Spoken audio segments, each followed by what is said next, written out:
Hi, I'm Bernie Flynn. At New Jersey Manufacturers Insurance Company, we believe that all citizens need to be informed about the important issues that affect their daily lives.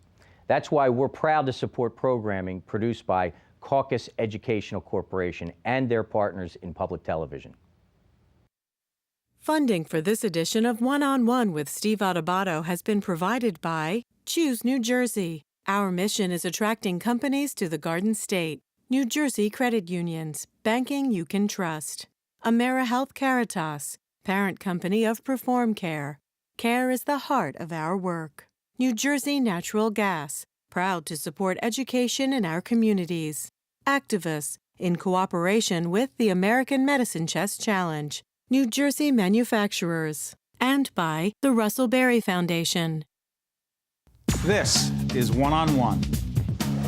When you first heard that they were doing Charlie Rose and Gayle King, didn't you go, what? People like laughing at others, so I don't mind if the other is me. See, you go right into the character. That's what it is. I'm bringing families together a half an hour each week. Man, I'm doing something special. And so I do feel successful.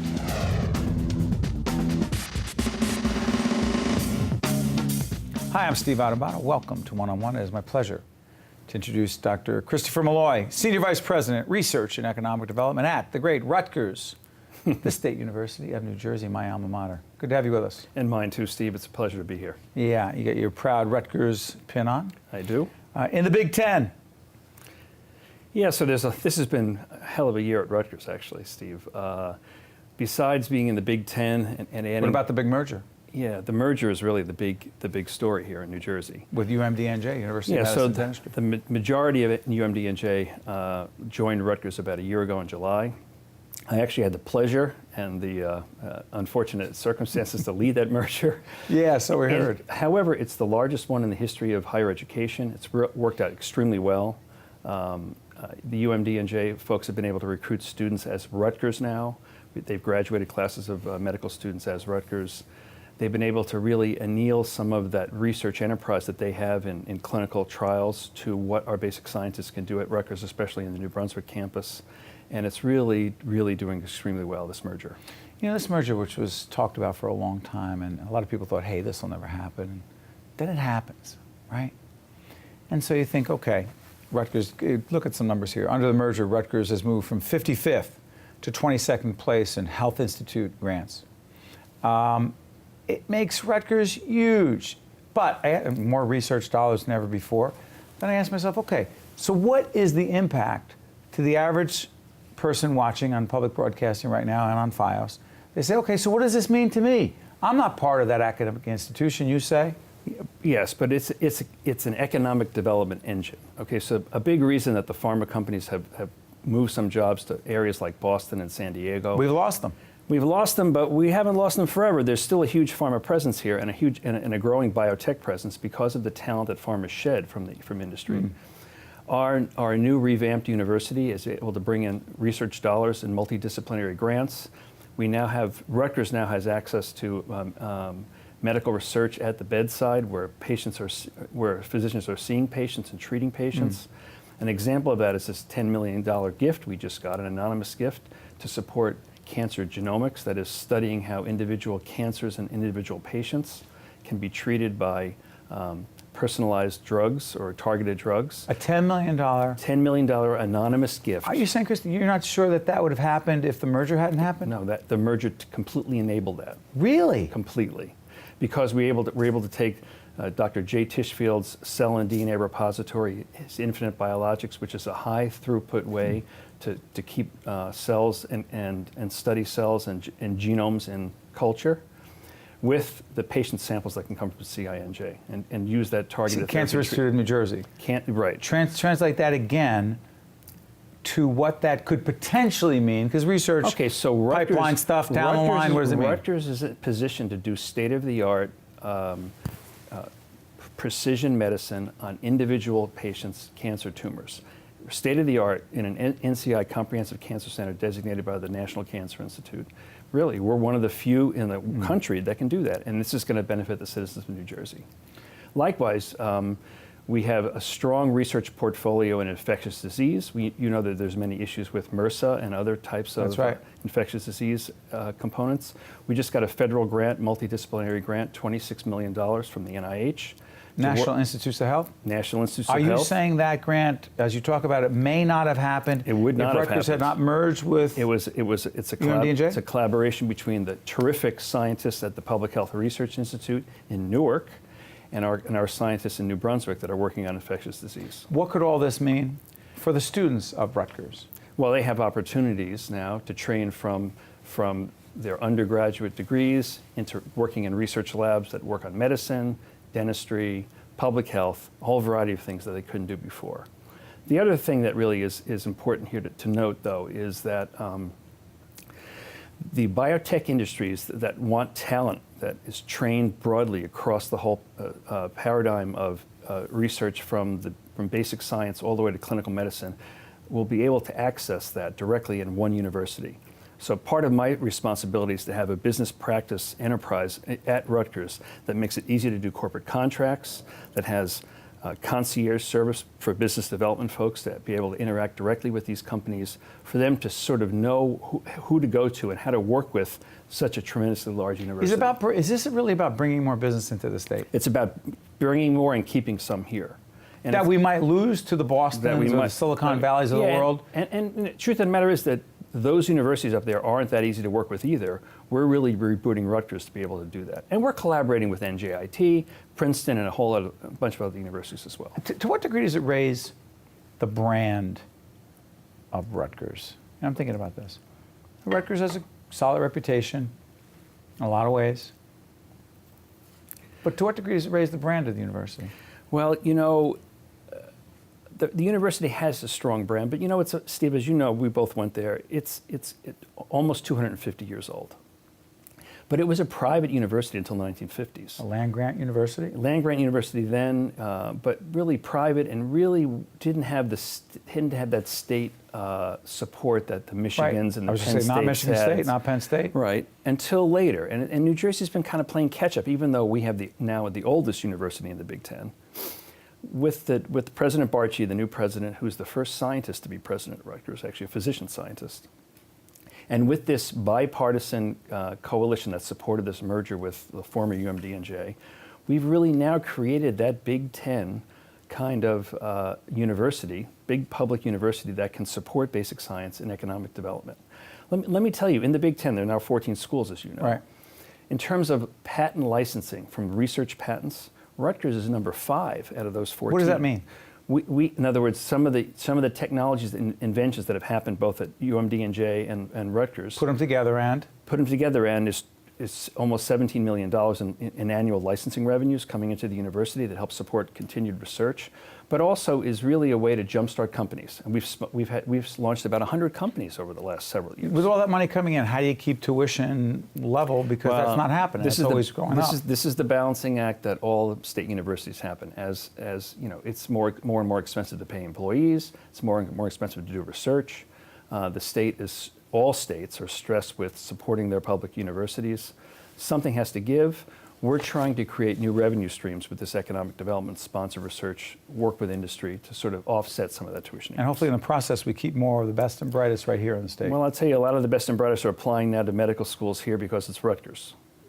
Dr. Christopher Molloy, Senior Vice President, Research and Economic Development at Rutgers, the State University of New Jersey. Thank you, Chris. Appreciate it. My pleasure. This is One on One. We'll be right back right after this. Stay right there. To see more one-on-one with Steve Adubato programs, visit us online at steveadubato.org. If you would like to express an opinion, email us at info@caucusnj.org. Find us on Facebook at facebook.com/Steve Adubato PhD and follow us on Twitter at Steve Adubato. Dr. Ronald Matteotti is a surgical oncologist, Meridian Cancer Center. Good to see you, doctor. Thank you very much for having me. Let's talk minimally invasive surgery, area of expertise, surgical oncologist. But I keep asking myself this, is minimally invasive surgery, when you're dealing with a patient with cancer, is it different in any way, or do you deal with it differently when a patient has cancer? Minimally invasive surgery is a technical approach to any disease site, like in the benign area or malignant area, if you have cancer or non-cancer. It's basically what we call keyhole surgery. And patients have a much greater benefit in terms of recovery, of bowel function, second day after surgery. They're most likely already on a regular diet, have no pain almost, or pain is very well controlled.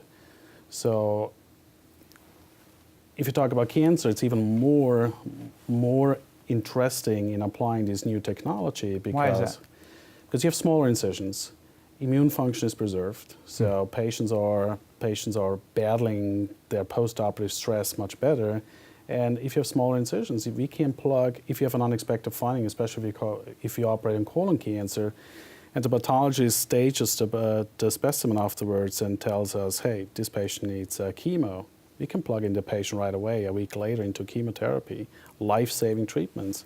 While if you have traditional surgery, so there's a big incision, you got to wait for up to 6 weeks. Doctor, do this for us. For people, it's been called keyhole surgery, but put things in perspective, because people actually think in a keyhole, right? Put it in perspective what it was, a surgical oncologist. You go in, what would be the normal, the traditional incision, and what are we talking about now, and give people that perspective. If you talk about pancreatic surgery, what I do for a living, it's or liver surgery. Traditionally, you had a big incision from below the costal margin, from left to right, which is from where to where? From the left to the right. Across over, or full midline, which is almost like a 25-30 centimeter incision. You cross through the muscles, you cut the muscles. You have a lot of complications potentially to deal with in the postoperative phase. Because the organs we're talking about, you've got to get to them. You got to get to them. So if you do laparoscopy, minimally invasive surgery, we put in a camera at the umbilicus, at the navel, and just look around. We create a space with CO2. So with what? With CO2. We inflate the abdomen. Inflate the abdomen. Inflate. You the go abdomen. in. We make a little hole, put the trocar in like a cannula, put the gas tubing on, and inflate the abdomen. So you have a space. So we have a 2D picture, and you work in a 3D space. And you're able to, are you able to do virtually everything you were able to do with the other kind of surgery? It's a misconception that every cancer is amenable to minimally invasive surgery. Not every cancer is. Not every cancer. It depends on the extent. I mean, if you look at so-called sarcomas, which are like large cancers in a space of the abdomen, which sometimes take over like 2 or 3 kilograms, I mean, that's absolutely not accessible to minimally invasive surgery. But the regular stuff, pancreatic surgery, colorectal cancer, that's absolutely should be state of the art. So let me ask you this. This book, describe it, who worked with you on it, and who was it for? The audience is for professionals, students, fellows, and people who want to immerse themselves into this technology. So in 2006, we set together, I had the great pleasure to train with one of the world leaders in minimally invasive surgery. So from a technology standpoint, a lot of stuff is done.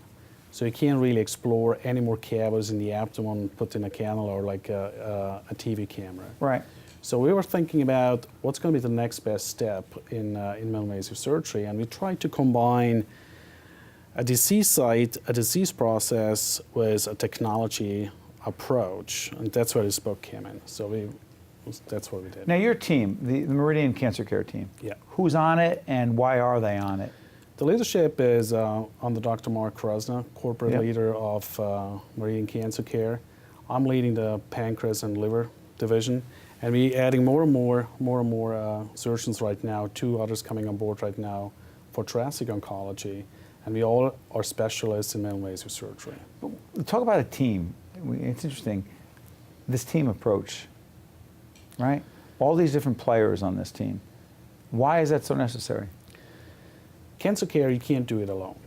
Cancer care is always a battle on three frontiers. So you have like surgery. If you can cut it out, it's best. I mean, you can get what we call an RC or resection.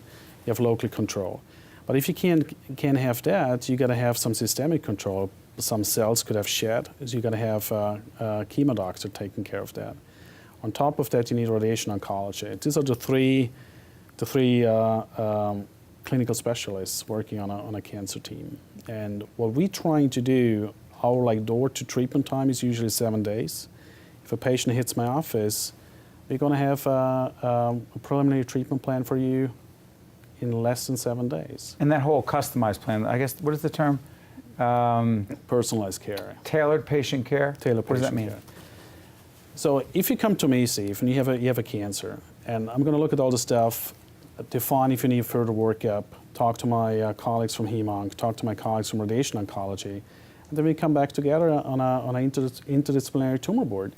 More times like last week, I wanted to do surgery on a patient, and I thought this patient is absolutely a surgical candidate, but the team felt strong we should approach this patient differently in a multidisciplinary approach and give him what we call chemotherapy, and a new trial we're opening up right now up front, which gives him a better shot on a 5-year survival. So we really look at the individual patient and tailor that patient care. It's important to do that. Yeah. Doctor, I want to thank you for joining us. Dr. Ronald Matteotti, Yes. surgical oncologist, Meridian Cancer Care. We appreciate you shedding light on this very important topic, minimally invasive surgery, dealing with cancer patients. Your expertise, again, is pancreatic. Pancreatic and liver, yeah. Thank you, Doctor. Appreciate it. Stay right there. One-on-one, we'll be right back right after this. Thank you, Doctor. To see more one-on-one with Steve Adubato programs, visit us online at steveadubato.org. If you would like to express an opinion, email us at info@caucusnj.org. Find us on Facebook at facebook.com/Steve Adubato, PhD, and follow us on Twitter at Steve Adubato. There he is, Michael Drullis, Executive Director, New Jersey Coalition for Financial Education. Michael, how you doing? Doing really well, thank you. And you? I'm doing great. Listen, do we really need financial education? Don't we know everything we need to know about this stuff? Financial literacy is critical. It's critical. And we do need to know a lot. We do. Particularly about debt. Can we talk debt? Yes, yes. We get into it all the time. We got to get out of it. Correct. So, Georgette, are we going to talk about how to get out of it? Is that okay? All right. Good and bad debt, right? You ready to do this? We're going to put up some graphics, and you're going to walk us through it, and you're going to make sense of this. Let's put up the first graphic. Let's go. All right. Strategies to get out of debt. Determine what is your good and bad debt. What does that mean? So, debt is a way of life. Everyone has debt, and it's something we should be embarrassed to talk about. You have your mortgages, you have your car payments, and as long as those were thoughtfully put together, you can afford them based on money you make. Right. But then you have your bad debt, the one that tends to creep up on you, maybe the credit card debt, the revolving debt, that gets slammed with interest rates. Just the kind when I met my wife when we were getting married, she told me about right before we got married? Possibly. I'm sorry. Was I not supposed to say that on the air? Steve, you laughing? Okay, that's Steve Barstey laughing because he knows what I'm talking about. That's not good debt. Not good debt. But how do you avoid that? Well, that's where you want to make sure you have good spending plans, and we can talk a little bit about that as well. But it's a decision and choices you make. Living on a budget, spending plan, budget. The words affect people differently. And by the way, should we sometimes not use credit cards? Credit cards have their place. They have their place. They have their place. But they're not for everything. They're not for everything. And what are they not for? If you use a credit card because you don't have the money to buy it now, that's probably a good example when it's not to be used. What is it for?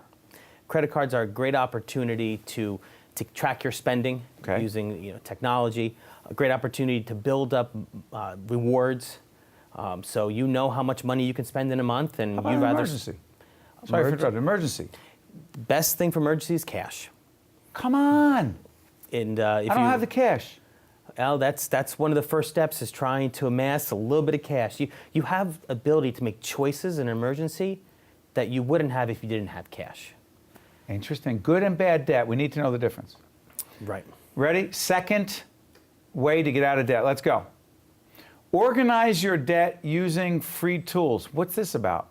So there's a plethora of free tools, apps, online, local credit union, where they will help you to look at where your debt is and determine what's high interest rates, what are high payments, and start to categorize your debt to determine how you're going to start to minimize it or get rid of it. By the way, let's put up some websites that make some sense here. Which ones are we going with? We'll go with your website, right? Great. So you're saying there are some places that people can get free information? That's right. So your credit union will have generally your banking online. You could see real time where you're spending. Whether you spent a lot or a little, take a look at it. Don't be anxious. See what you're spending is real time. And sticking your head in the sand and saying, I don't want to deal with this, how's that for a strategy? Not a long-term win. Not a long-term win. Doesn't win. Doesn't. Nothing good happens. Next graphic. Design a spending plan that tracks the ins and outs. Ins and outs of what? So you know what you're going to make on a regular month. And you want to be conservative when you're determining how much you make on a regular month. Maybe take the last 3 months of pay stubs. And then you look at your outs. What are you going to spend? You know the first of the month, you have utilities, you got a car payment, you may have a mortgage, you may have rent, and you know that's going to be the same every month. Now the difference between that is where you start to look at your spending plan. Where's the fun money? The fun money is where the fun come on, seriously. Right. Where you look at the budget, right? I got the ins, I got the outs. So where's my I don't know, party, fun, vacation? Where's all that? That goes in the category of goals. Goals? Goals. Okay, fun is a goal? Fun is a goal. Absolutely. Fun's just part of life. It is. Even if it costs more than we anticipated and then the bill comes later and we go, oh, how do I pay for that? That's a problem. Well, I talked to a lot of people who had fun in the beginning and then they have a lot of pain that follows. Yes. As opposed to planning out what your goals are. And if your goal is vacation, that's fun. If your goal is to have a steak dinner at a nice restaurant once a week, you should have those things. But plan for them. And when you, at the end of the meal and at the end of the vacation, when it's fully paid for, and you're not paying for it the next 3 years at 18%, it's more fun. That's a good one, because I have some friends, and I never mention their names, because that would be wrong. Then they wouldn't be friends. But I noticed that there are times when we talk about kids, because we all talk about our kids and their education, some of our friends go on the best vacations ever. Best! And I've been in conversations with them, talking about the ins and outs, budgeting. I'll say, so what are your plans for the kids in terms of their college education? And they'll say, what? And I say, no, seriously, what have you put away for, if I say the kid's name, they'll know who they are. They'll say, no, we just spent 15 grand on a really great vacation. We went to Hawaii. And I said, I know, but what's the plan for your kids' college education? And that conversation doesn't go anywhere, because sometimes the discussion between college and Hawaii comes in conflict. Why are you laughing? It's true. The next big bubble to burst financially are student loans. This is what the pundits are saying, that the student loan crisis in this country is a sleeping giant. Interest rates are rising, students are borrowing more and more money, and they're ending up with mortgage payments graduating college. It's something that is stifling to a whole generation trying to start a career. They're now out there in a panic looking for a job rather than career searching, because they have these incredible loans. So why are you calling it a crisis? You won't make it sound like 2008 when the other bad thing happened. Are you talking about that kind of thing? Well, rates are artificially low right now due to the prime being low. Right. That's not going to stay that way forever. And these are long-term 20-year loans, and they were taken out at low interest rates, but the paybacks are high. So when the rates creep up quickly... Bubble burst? There it goes. You ready for another graphic? Sure. Let's go. What do we got? Expect that it will take longer to get out of debt than it took to get into debt. Go. That's the tough one. Any good, healthy choice in life we make becomes a lifestyle change, whether it's eating right or being healthy, and financial choices are the same. So it's real easy to get yourself in over your head, but it takes a heck of a lot more time to get out. And it's painful the longer it goes. Okay, so someone says, get me out of this situation quickly. You're saying, hey, there is no quick fix. That's right. But I'm confused here. Someone right now watching who's dealing with a serious financial situation, you're telling them it could also be potentially dangerous to try to get out of it quickly. Correct. Because they could do what? Well, there are a lot of financial predators out there. Predators? People who will offer you financial tools that give you quick cash, that will get you in quicker trouble than I've seen you those weren't. commercials at 3 in the morning when you can't sleep. Yes, indeed. They're Yes, dangerous indeed. sometimes. They're dangerous, and they're life-changing. They will lean your assets and your property, Wow. and they will charge you enormous interest rates. And a lot of debt is emotion and panic. And when you take a step back from it and realize how you got there, whatever choices you made that got you there, at the time they were good choices. If you shackle yourself to those choices, you can't see clearly going forward. Right. And so you put a good spending plan in going forward. Stop spending, number one. To get yourself out of debt, you got to stop making debt. And that's not a today to tomorrow decision. That may be a 45-day, 60-day change. Can't go cold turkey. Correct. Do we have time for one more? Let's go. Surround yourself with role models and professionals to help get you debt-free. Go, you got a minute, real quick. Life coaches, successful people, talk to them. They've been down these roads. Go to your financial institution, go to your bank, go to your credit union, find a counselor who will talk to you and talk to you about getting in the right lending vehicles. It's so important that you talk to people who were successful. First, it gives you perspective that you're not alone. Right. Second, it gives you a course of action that will probably be more effective than if you came up on your own. Visit our website, njcfe.org. It has a whole bunch of great free tools to managing debt. But don't think you can do it alone. Cannot do it alone. Cannot. It's more I can painful. tough this out. It's more painful to do it alone. And suffering is always a choice. Yes. Oh, I like that. Just put that on a postcard. Listen, I thank you so much, Michael. It's important information, and we need to deal with it because it's just not going to go away on its own. Thank you, Michael. Thank you. Great stuff.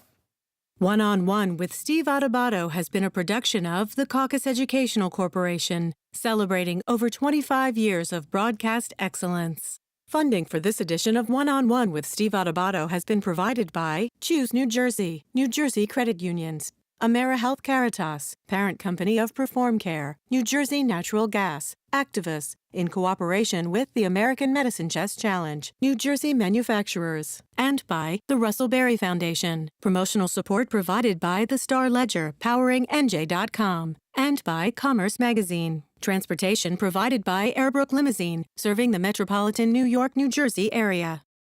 My daughter passed away 9 years ago, and I had to quit my job to raise my twin grandsons who have special needs. I needed a car to get them to doctor's appointments, but my credit was bad and I couldn't get approved for a loan. So I turned to the credit union and everything changed. They showed me how to fix the problems I had and helped me get approved for the loan I needed. Since then, my credit got better and I could take care of my grandsons. I don't know where I would be without the credit union.